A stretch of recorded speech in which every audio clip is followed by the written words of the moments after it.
सत्तेची काही गुपितं ती शाहीने नाही तर रक्ताने लिहिलेली असतात. आज आपण अशाच एका नियमाचा पर्दाफाश करणार आहोत. एक असा नियम जो मैत्री आणि शत्रुत्वामधली धूसर रेषा दाखवतो. चला हा तपास सुरू करूया. एक साधा प्रश्न आहे, पण त्याचं उत्तर तितकं सोपं नाही. आपल्याला वाटेल शत्रूच ना, पण थांबा. सत्तेच्या खेळात जे सरळ दिसतं ते सगळ्यात मोठं फसवं असतं. आणि याचं खरं उत्तर ते ऐकून कदाचित पायाखालची जमीन सरकेल. हे उत्तर रक्ताने का लिहिलंय माहितीये? कारण हे फक्त एक वाक्य नाहीये. नाही, हा इतिहासाने दिलेला एक धडा आहे. एक असा धडा जो प्रत्येक पानावर पुन्हा पुन्हा लिहिला गेलाय. बघा, बाहेरचा शत्रू हल्ला करेल, पण ती जखम भरून निघेल. खरी, कधीही ना भरणारी जखम ती तर फक्त जवळची विश्वासू व्यक्तीच देऊ शकते. चला तर मग इतिहासाच्या कपाटातून पहिली केस फाईल बाहेर काढूया. ही फाईल आहे एका सम्राटाच्या शोकांतिकेची. ही एक अशी कथा आहे जी मैत्री नावाच्या चकचकीत नाण्याची दुसरी रक्तरंजित बाजू आपल्याला दाखवेल. जरा विचार करा. 9वं शतक. तरुण सम्राट मायकल तिसरा सिंहासनावर आहे, पण त्याच्या आजूबाजूला फक्त विषारी साप आहेत. प्रत्येकजण त्याचा घात करायला तयार. अशा धोकादायक एकट्या वातावरणात त्याला एका खंबीर आधाराची, एका विश्वासू मित्राची नितांत गरज होती. आणि तो मित्र त्याला सापडला सुद्धा. आणि मग काय झालं ते बघा. सगळं किती वेगाने घडलं. एका सामान्य गोडपाळाने सम्राटाचा जीव वाचवला आणि सम्राटाने त्याला आपलंसं केलं. संपत्ती, शिक्षण, सत्ता सगळं काही दिलं. पण हाच मित्र, हाच बॅसिलस पुढे जाऊन त्याचाच मारेकरी बनला. कसं? तर मायकलच्या आंधळ्या विश्वासामुळे. त्याने दिलेला प्रत्येक सन्मान, प्रत्येक पद हे बॅसिलससाठी कृतज्ञतेचं कारण नाही, तर त्याच्या मनातल्या राक्षसाला मोठं करणारी एक एक पायरी ठरली. फ्रान्सचा राजा 14वा लुई काय म्हणतो बघा, मी जेव्हा एखादं रिकामं पद भरतो तेव्हा मी 100 असंतुष्ट आणि 1 कृतघ्न माणूस तयार करतो. हे वाक्य मायकलच्या बाबतीत अगदी तंतोतंत जुळतं. त्याला वाटलं तो निष्ठावान मित्र तयार करतोय, पण खरं तर तो एका राक्षसाला घडवत होता. हे समजून घेणं खूप महत्वाचं आहे. मायकलला वाटलं की त्याचे उपकार मैत्रीला घट्ट करत आहेत, पण नाही, ते मैत्रीत विष कालवत होते. बॅसिलससाठी प्रत्येक उपकार हा त्याच्या कमीपणाची, त्याच्या भूतकाळाची आठवण करून देणारा होता. आणि त्यातूनच असूया म्हणजे मत्सर वाढत गेला. आणि शेवट तो तर अत्यंत क्रूर होता. ज्या माणसाला मायकलनं शून्यातून विश्व बनवलं, त्याच माणसानं त्याला संपवलं. त्याचा मारेकरी कुणी बाहेरचा शत्रू नव्हता, तो त्याची स्वतःचीच निर्मिती होती. मैत्रीच्या नावाखाली त्याने एका सापाला दूध पाजलं होतं आणि त्या सापाने योग्य वेळी त्यालाच दंश केला. चला, आता या विश्वासघाताचं शवविच्छेदन करूया. याच्या मुळाशी जाऊया. असं का होतं? मैत्रीचं रूपांतर इतक्या सहजपणे द्वेषात कसं काय होतं? यामागे एक मानसशास्त्र आहे.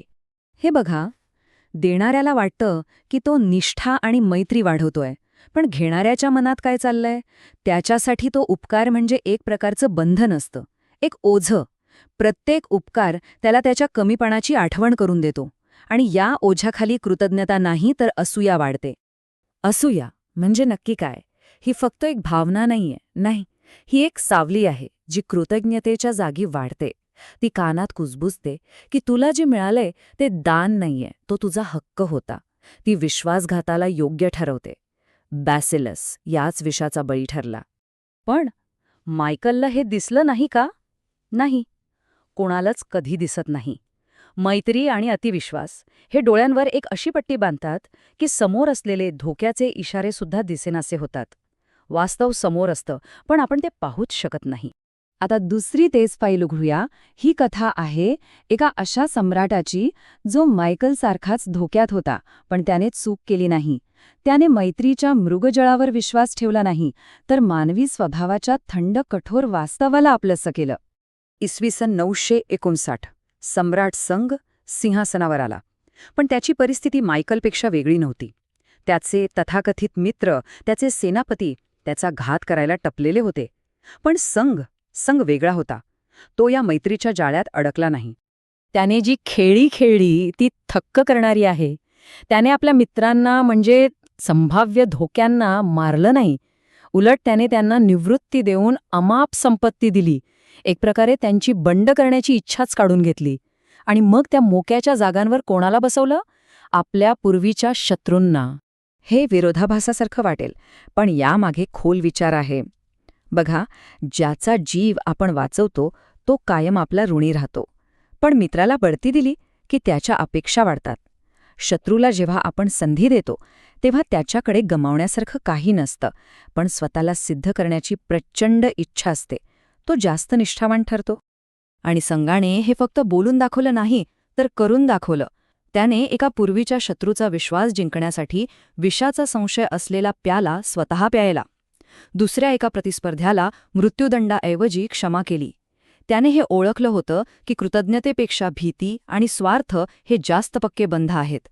याच चातुर्याच्या जोरावर त्याने 300 वर्ष टिकणारं साम्राज्य उभं केलं. तर या 2 केस फाईल्सचा तपास आता अंतिम टप्प्यात आला आहे आणि याचा निकाल सत्तेचा सर्वात थंड पण तितकाच महत्त्वाचा धडा शिकवणारा आहे. फरक अगदी स्पष्ट आहे. मायका, एका बाजूला आहे मायकल, जो मैत्रीवर विसंबला आणि मारला गेला, आणि दुसऱ्या बाजूला आहे संग, जो मानवी स्वभावावर, त्याच्या स्वार्थावर विसंबला आणि त्याने एक महान साम्राज्य उभं केलं.